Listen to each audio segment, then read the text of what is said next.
Yep. Should I tell you a lie to suit your soul or tell you truth to free your mind? But the point is, like I say always on the program, what is truth? There is your truth, my truth, their truth, yesterday's truth, and today's truth. In fact, tomorrow might come, and what we think, believe, or know as true today might actually be something different. Welcome to the Circle of Truth. This is Season 1, Episode 3. If you're here, then potentially you probably watched the first two episodes and hopefully you liked it, or you were intrigued by it, or you had questions, or you're curious. That is why you're here. Here, everybody is welcomed, whether you are pagan, a Christian, Muslim, Buddhist, you're into Taoism, whatever it is, whether you're atheist, whether you believe, you don't believe, we just discuss truth from different perspectives. What I major on, especially on this season, will be my truth, or I prefer to say my perspective. So, in the first episode of season 1, I talked about the three main things that I believe are important in a man's life, or has been in my life. The questions that I dealt with was, who are we? Why are we here? As an individual, why am I here? And on a broader perspective, the same why, but what is all this thing called life about? So last week I majored on who are we, and I started by mentioning three things that I've come to know that we are not, even though we are these things, but we are broader than that. So, for example, we are not necessarily, we are the family we come from. We are, yes, the country we come from. We are, yes, the religion we belong to, but we are more than that. So we are not that. To define yourself by these things is to limit you. That's number one. I also mentioned that we are not the things that we own. It used to be that people, before the industrial revolution, a lot of things had to be sold. So people were thought to believe that the things they own is them. So they attach their pride, their identity to the cars they drive, the houses, and so on. But today, we are learning, or I've come into that truth to know that we are not these things.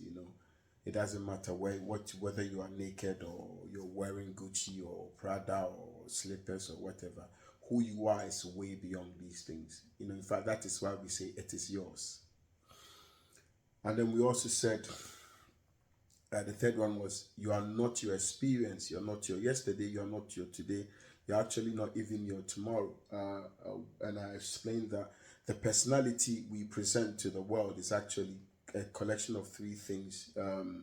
They are your sets of beliefs, your thought pattern, and beliefs and thought pattern is just, it's just, beliefs are just thought patterns that have become chronic, i.e., the way you think most part of the day, they form your beliefs. Or your beliefs actually is both ways. Your belief actually form your thought, can also form your thought pattern, especially if you come from a religious background. And how we express these things, and these things create emotions, and how these emotions actually energy in motion, and so how your beliefs and thought pattern and your emotions are expressed, is what is called personality or persona. So we are delving more into who we are, and because last week I talked about who we are not, I want to talk a bit about who we are, because I say a bit because who we are is actually infinite. Who we are cannot be described with words. who we are is limitless. I squashed a belief that people, or I've heard being expressed before, that people don't change. And I said anybody that believes that is stuck, because you know anytime you don't like your life, you can actually sit down, make time for yourself, meditate, or do wherever it is that separates you from pressure and certain labels. You can actually go deep inside, and that's, I find I'm able to do that through meditation, and then recreate yourself, and I recreate a personality. You understand? So who we are is broader. I've come to know today and believe that who we are is just what the Christians will call God, what the Muslims will call Allah, what the Buddhists, I don't know what they call the divine, but or what others call source. It's just source expressing itself through physical entities. So I am a God, you are a God. Even the trees, all these things are. And so one thing we have to recognize, therefore, is that, and listen to what I'm about to say carefully. If you don't get anything and you get this thing that I'm about to tell you out of this whole program, this might end up in 10 seasons or so, and this is season 1, episode 3. But listen carefully. If you get only this, you're gone. I think we are all one from one single entity. Call it source or whatever. Now, that thing does a lot. Once you come to know this, it does a lot to you. It shows you your strength, how powerful you are. But that is not my point. My point is the peace that it brings. Number one, when you understand that we are all one, the one expressing itself in different entities, you recognize the God in that person and the God in you. What happens once you recognize the God in them? You trust that they know what they are doing, number one. The path that they are on might look messy to us, but they are on the right path. And for that matter, what happens is that you relax. The desire to save others actually goes away. Because I tell you this, the desire to save others, the desire to consistently correct others, the desire to throw a net all the time is from pride.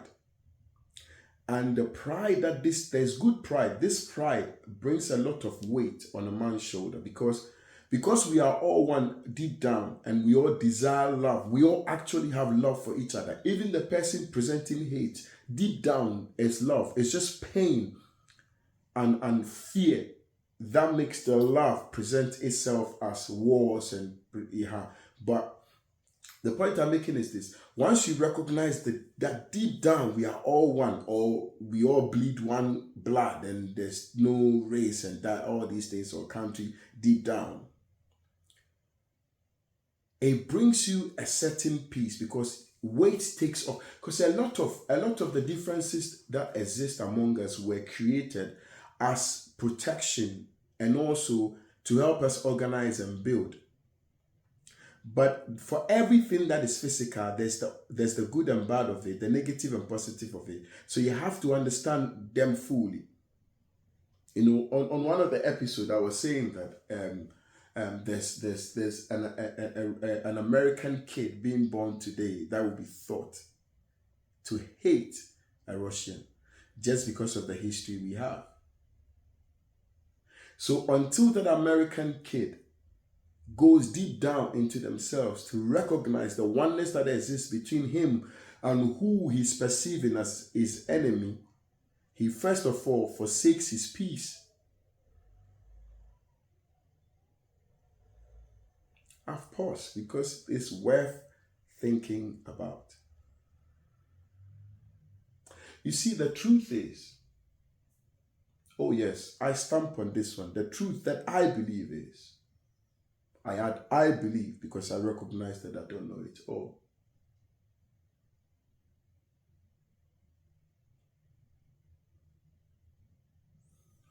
That it is only in the recognition of the oneness that love can actually unfold.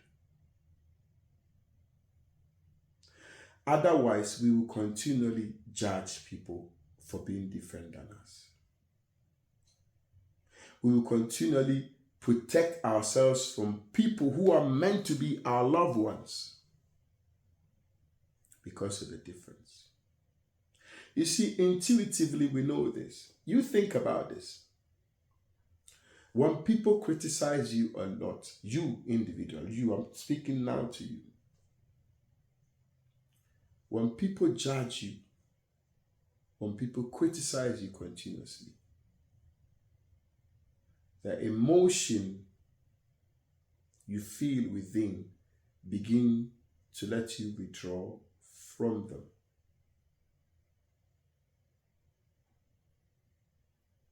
So you have to understand that if it's the same blood, same spirit, that emotion also goes to them. That's why lately, in fact, that's why I technically left Christianity.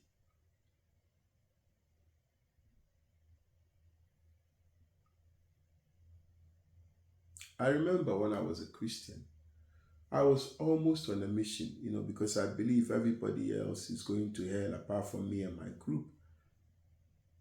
And I carried a burden that I wasn't given to try and get everybody to come to Jesus, because otherwise they'll fail. Through meditation and listening to self, the higher self that is, I realized that I've been standing on streets and desiring to go to different countries to go and do all those things. For what? I was putting on all this burden on myself. Not because they needed me, just because I was judging them. And now I tell you a story about a man who thought he was doing good and felt unappreciated. Felt that the people he was trying to help were ungrateful. But then found out that the people who thought he was going to help were actually living a better life than he was. So this man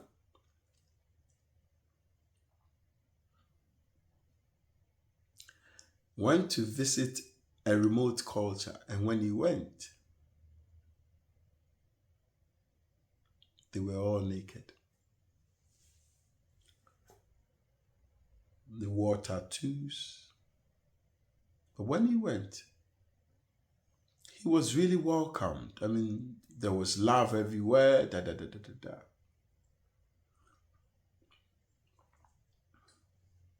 The people were together.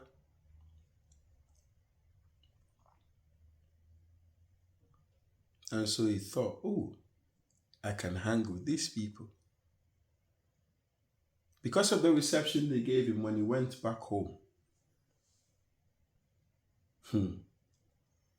he bought gifts and then went back another time to share those gifts with them.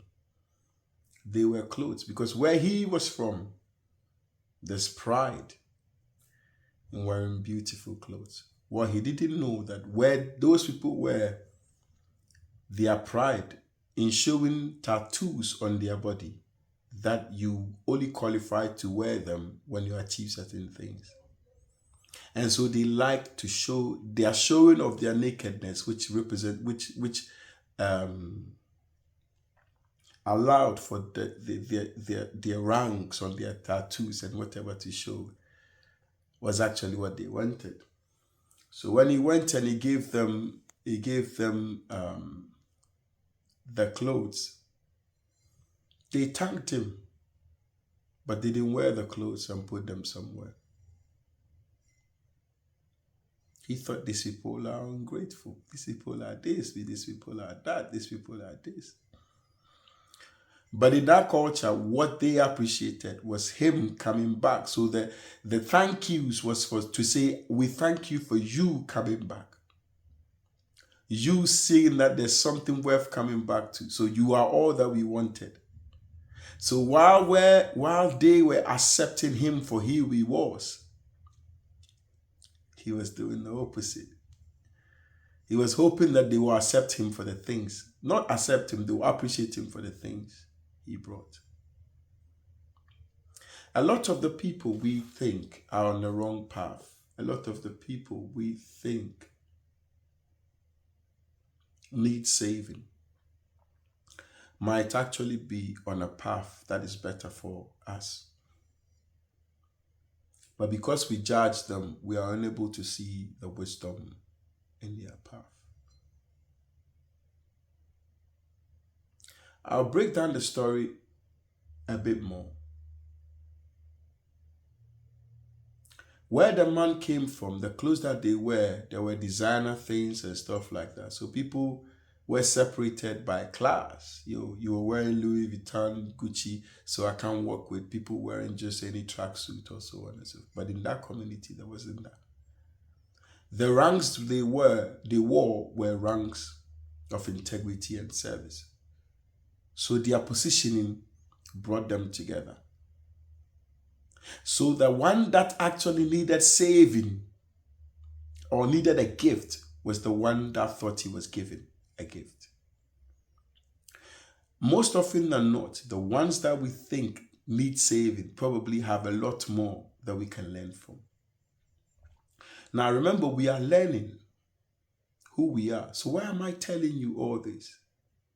It's because until you learn to accept people, you will never pay attention to yourself. The more time you spend gossiping about others and what they're doing wrong, the more time you spend thinking they could have done it this way or that way or that way. And that's natural. I do it. But wisdom requires that we look behind the things that we're thinking and get deeper into the things that we're thinking and get a broader perspective. So what I'm saying is this, in a nutshell is this. Knowing that we are all one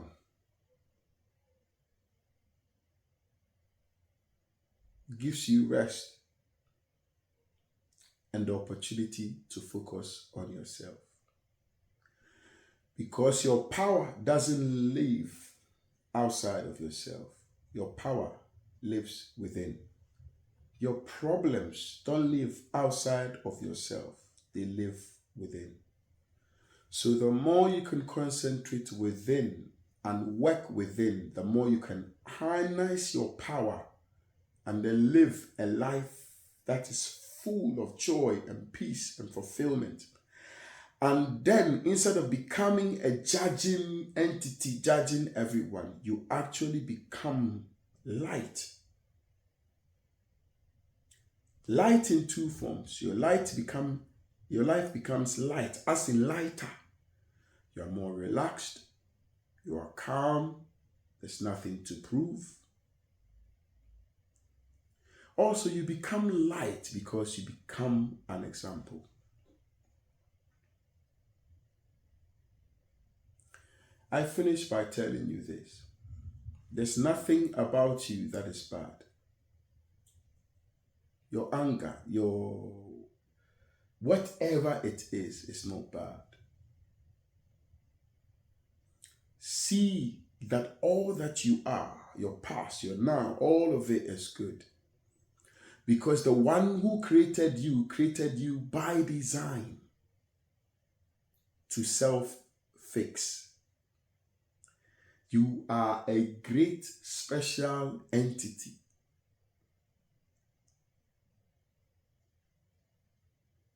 And can self-repair if you focus on who you are, as in who created you, the one you are one with,